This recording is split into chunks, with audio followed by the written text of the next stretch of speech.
မတို့ကဒါပြီးခုနရှေ့ချမ်းပြီးပြီဆိုတော့ဒါကနောက်ချမ်း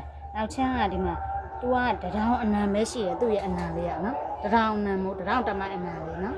ငင်းကြံတယ်တွေငပြင်းတယ်တွေဟိုဟာဖြင့်ချမ်းတွေကတရောင်တမိုက်နော်ဖြင့်ချမ်းစစ်တယ်ဆိုရင်ဒီလိုတရောင်ပဲရှိတယ်နော်ဒါကနည်းနည်းဟိုဟာဖြစ်တယ်ဆိုတော့တရောင်တမိုက်အနံကိုမတို့ကဒီမှာသူ့ရဲ့ရှင်ကိုယ်တည်းကအဝါရှိရလေစနစ်ခွဲတစ်ချမ်းကိုစနစ်ခွဲရှိရဆိုတော့နော်ဒါမှမတို့ကနှစ်ချမ်းစာခောက်လိုက်ပြီဆိုတော့ဒီမှာစနစ်ခွဲဖြစ်အောင်ညှိမယ်နော်ဒီချမ်းနေနော်ဒီချမ်းနေစနစ်ခွဲဖြစ်အောင်ညှိမယ်နော်စနစ်ခွဲနော်စနစ်ခွဲနည်းနည်းကက်ကြီးစာလေးချုပ်စာလေး၄စိတ်လောက်ထားလိုက်မယ်73ထားလိုက်တော့မယ်နော်73နော်အဲ့တော့ဒီခြေရလဲ73ညှိမယ်ဟိုမတို့ကဒီမှာ line ပါတယ်ဆိုတော့ line ရပဲညှိလိုက်တော့မယ်နော်ဒီမှာဒီ line လေးကနေပဲအညီခောက်ချိုးလိုက်တော့မယ်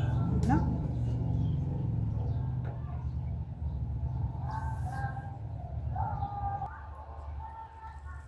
အဲ့မြန်းကနေအညီစင်းရထိုးထားလိုက်တော့မယ်ဒါကအဝါမို့လို့နော်ဗါတဲ့ဒီလိုဖြင့်ချမ်းတယ်တွေမို့လို့အနံသေးလို့တချို့မမတို့ဒီလိုတထုံကွက်တွေပါတယ်ဆိုလို့ရှိရင်အနံကြီးရလားလေအဲ့ဆိုရင်ဒီကကိုယ်တယ်ဝင်တယ်နော်ကိုယ်တယ်ဝင်တယ်ဆိုတော့ဒီလိုတွေလောက်ဆရာမလို့ပြီးရင်ဒီနာလေးကဆက်ရမှာနော်မမတို့က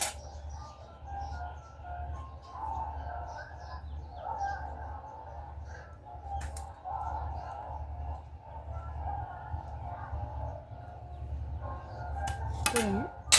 ရှေ့ချမ်းတင်ပြီးတော့ညှက်မှာနော်ရှေ့ချမ်းတင်ပြီးတော့ညှက်တဲ့အချိန်မှာမမတို့ကဒီမှာရှေ့ချမ်းကိုကျဲသီးစာ3စိတ်ထုတ်နော်3စိတ်ထုတ်မယ်ဆိုတော့3စိတ်ထုတ်လိုက်ပြီဆိုလို့ရှိရင်ဒီမှာ3စိတ်နော်မြင်ရလား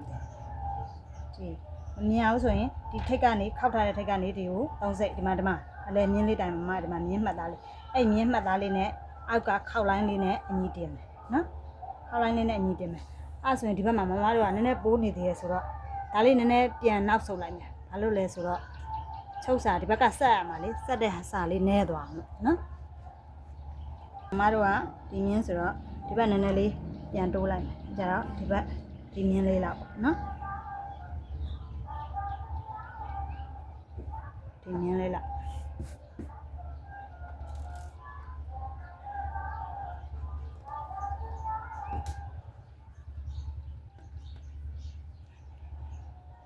ခောက်ပြီးသွားပြီနော်ပင်းထိုးပြီးသွားပြီဆိုရင်မမတို့ကရှေ့ချမ်းတင်မယ်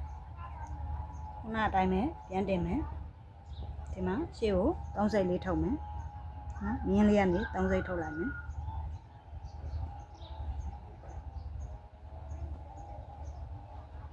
3စိတ်ထုတ်ပြီးတင်တယ်ပေါ့နော်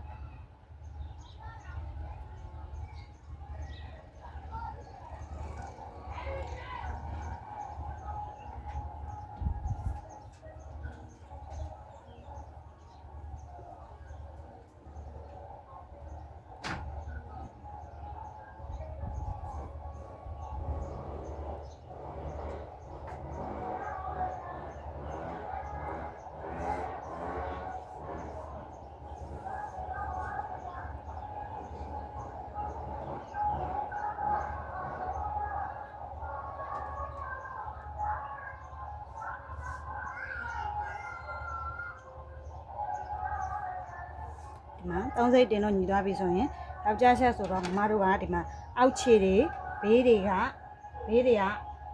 အညီတိုင်းတက်ရုံပဲပြီးလို့ရှိရင်မမတို့ကဒီမှာသူ့ရဲ့ပခုံးတိုင်းညှက်မှာမဟုတ်ဘူးဘာလို့ဆိုတော့ဒီမှာဂုတ်ဖတ်ပါသေးရလေဂုတ်ဖတ်ပါတဲ့အတွက်သူ့ရဲ့အဆောင်တွေတိုင်းညှက်လို့မရဘူးဒီပကုံးဆောင်းထားတဲ့နေရာလေးကိုမှတ်မယ်နော်အဲ့ပကုံးဆောင်းထားတဲ့နေရာလေးကိုမှတ်မယ်နော်အဲ့ရနေဒီဘက်နေရာလေးကိုလှန်နေပြီးတော့ဒီဘက်မြင်းအဖြနော်မြင်းဖြောင်းတောင်းမှန်လေးနော်မြင်းဖြောင်းတောင်းမှန်လေးတားပြီးတော့မှကြိုက်အောင်နော်အဲ့ကြတော့မမဒီမှာရမယ်နော်ခုနကဒီပခုံးဆောင်းနော်တလမကွဲဆောင်းထားတဲ့နေရာကနေမှတ်ပြီးတော့ဒီမှာညီလေးတင်နော်မြင်းပါတယ်လေမြင်းပါတယ်ဆိုတော့အဲ့ဒီမြင်းလေးကနေအညီလေးတင်ပြီးတော့မြင်းလေးတားပြီးတော့ ဖြတ်ချလိုက်နော်အဲ့မြကနေဖြတ်ချလိုက်မယ်ပြီးရင်တော့ဂျိုင်းပေါက်တော့ဖောက်ရမယ်မမဒီမှာဆက်စရာလိုသေးတယ်ဆိုတော့မဖောက်သေးဘူးနော်ပြီးရင်ပြန်ပြောမယ်နော်ဒီမှာအဲ့ကြတော့ဒီမြကနေဖြတ်တက်ပြီးတော့ဒီလိုနေတဲ့ဟာလေးကိုမဆက်လိုက်မယ်နော်ဘလောက်လိုနေလဲဆိုတော့ဒီမှာနှစ်လက်မလောက်လိုနေနော်နှစ်လက်မလောက်လိုနေရဆိုတော့ဆက်ပြီးမှပြန်တင်ပြီးတော့ကြိုက်နော်ညောပြန်တင်ပြီးတော့ကြိုက်မယ်ဒါပေမဲ့မဘေးတစ်ခါလဲအောက်ခြေနဲ့ဘေးကိုတစ်ခါလဲဖြတ်လိုက်တော့မယ်နော်ပြီးမှဒီနေရာလေးပဲဖြတ်ရမှာလားဒါမှမဟုတ်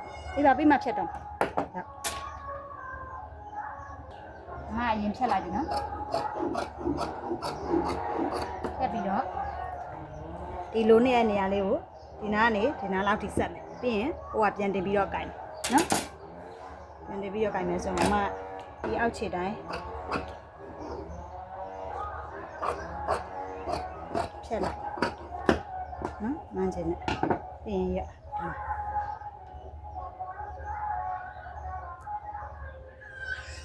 ဒီဟာကမလဒီဟာလည်းမလနော်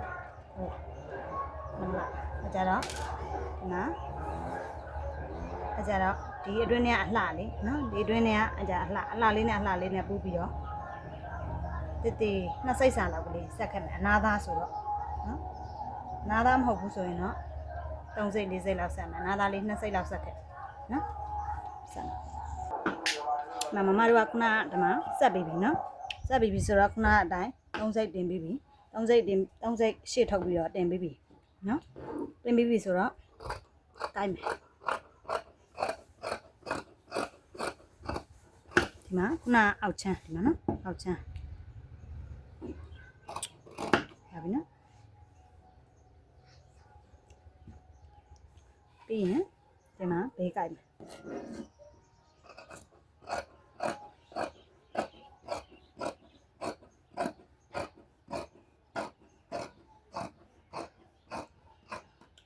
နေရာရန်ခဏရက်ထားမယ်။ဒါတော့ဆိုမမတို့ကယောက်ျားအကြီးတွေမှာနောက်ချမ်းမှာဒီအလဲလောက်မှာဖြစ်ဖြစ်ဒီအလဲမှာဖြစ်ဖြစ်အတွန်လေးပါလေနော်။အဲ့အတွန်လေးတွက်တာက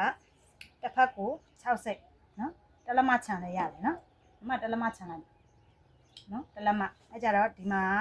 ဒီအပေါ်တလက်မအောက်တလက်မလေးအဲ့ကြဟိုဘက်ဒီဘက်တွန်းလို့ရတယ်နော်။အဲ့တလက်မနေရာနေမှာ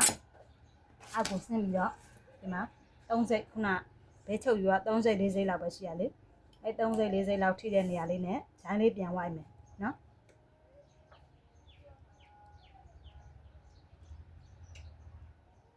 ဒီပြေလေးနော်အဲ့တိုင်းလေးပဲကြိုက်လိုက်တော့နော်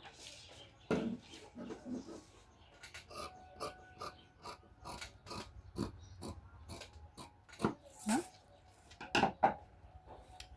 အဲ့ဆိုရင်နောက်ချမ်းရပါနော်ဒီမှာနောက်ချမ်းကိုအလဲလေးတောက်ခဲ့နော်ဒါရှေ့ချမ်းဒါနောက်ချမ်းပြီးပြီဆိုလို့ရှိရင်အောက်ဖက်ကကြမယ်ခုနကမမတို့ကဒီမှာတက်လက်မလေးပို့ထားလိုက်တဲ့အတွက်ဒါကလေဒီမှာအလဲတောက်တဲ့ဟိုဘက်ဒီဘက်ပဲထည့်ရင်လည်းရတယ်ဒီအလဲကိုလည်းထည့်ရင်ရတယ်နော်ဆက်တစ်ဆိုတော့5ခွဲနော်5ခွဲနေရာကနေပြီးရင်မေးဘူးနဲ့ဖိပြီးတော့ဒီလိုလေးတွန်းလေးခောက်တင်ပြီးတော့မတို့ပကုံးအကျန်ခုနကတလက်မပို့ထားတာဆိုတော့ပကုံးအကျန်30လေးနော်30အကျန်ပြန်ခောက်တယ်ဒီလိုလေးနော်30အကျန်ပြန်ခောက်ပြီးတော့မှချုပ်မယ်နော်ဒါဟိုဘက်ကောဒီဘက်ကောခောက်မယ်နော်အဲဆိုရင်ဂုတ်ဖက်ကိုက်ပြမယ်